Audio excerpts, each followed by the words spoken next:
So to reinstall this, put your new rubber lining in there. Be careful not to get grease on it. Now grab this plate and line up the 4 holes on it to the 4 holes on the other plate. And then just push down like that. Next, put in the 4 bolts. And you want to make sure you tighten them up evenly so that the discs are together evenly.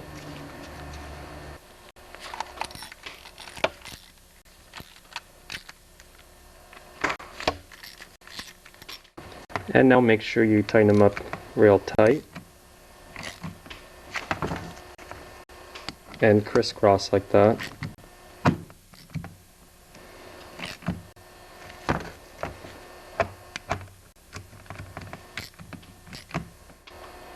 So now you've got this back together.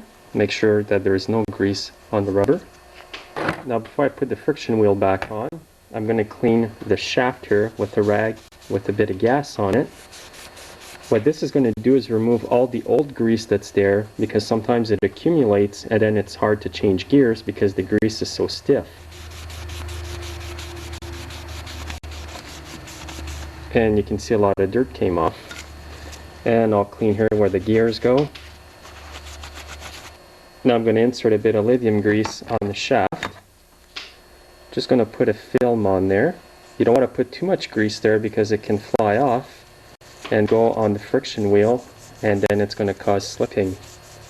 Next, insert this part back in this position here. And I'm also going to put a bit of grease here where the gears go. And now we're ready to reinstall it on the snowblower. Now before I start, I'm going to put the gear back and put the side of the gear that's flat like this toward the friction wheel. Now I'm also going to take this gear out of here just for now, and I'll show you why. Now you'll see that there's little roller bearings in here and they need grease. And I'm putting lithium grease in there, rolling it in like that, and then I'll just stick it back where it goes. So now that the gear is greased, I'm just going to reinsert it back here for now. So what you want to do now is bring the whole shaft in like this. Make sure you've got this here into the notch. And now what you want to do is line up the end of the shaft here through this gear. And the shaft has come out this hole here. Now you're going to have to lift up the gear.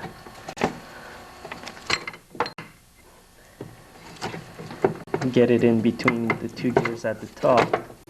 Like that. And I'll push the shaft through. So here's where we're at so far.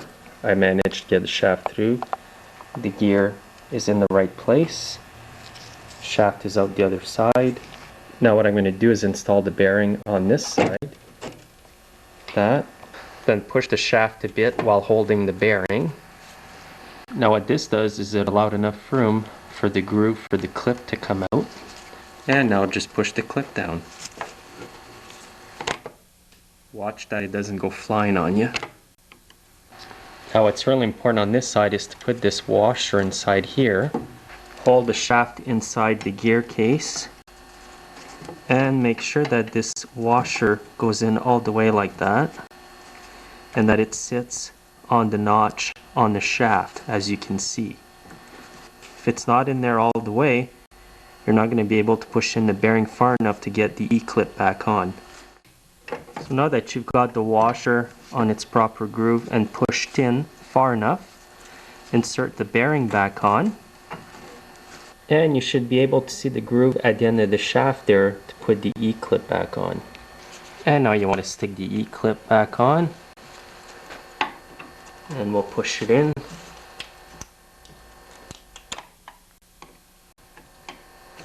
So once you've got the shaft in with the 2 clips, we have a 3rd clip to insert down here. Now the last clip goes right on the shaft here in the groove, and push it in just like that. So now we're going to stick the wheels back on. You can put some grease on the shaft if you want first. When you put the wheel back on, you're going to have to turn it until this rectangular shape here matches. And now put the bolt back on.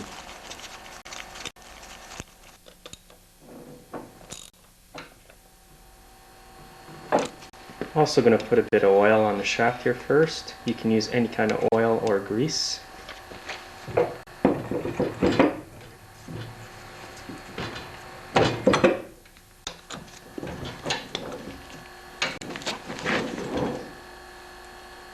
So now grab your rag with gas again on it and go around cleaning the friction wheel and disc.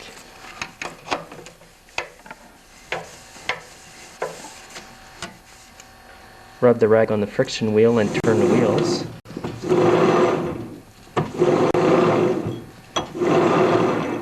You'll get any impurities off that disc so that it's nice and dry. Now before putting the belly pan back on, we can grease our gears with some low temperature grease. This grease here will not get stiff even if it's -40 out.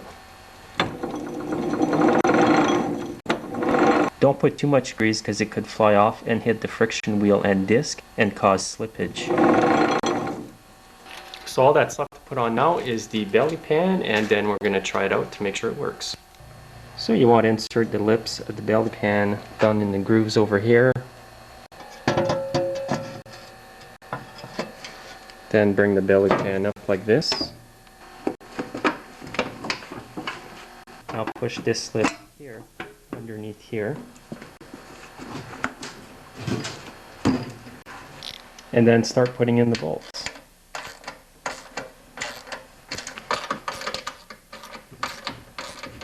And there's 2 more bolts that go down here, one there, and you're done.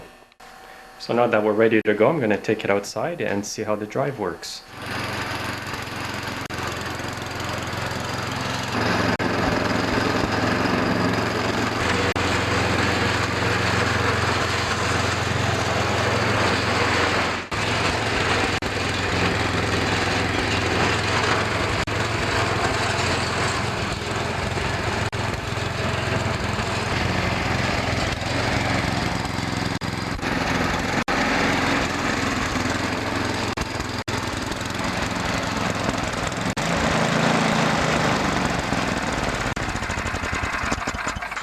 So it may look like a daunting job, but it's really not that hard to do. Follow the instructions carefully. You may have to try a few things more than once, but I'm sure you'll be able to do it. Thanks for watching, and we'll see you next time.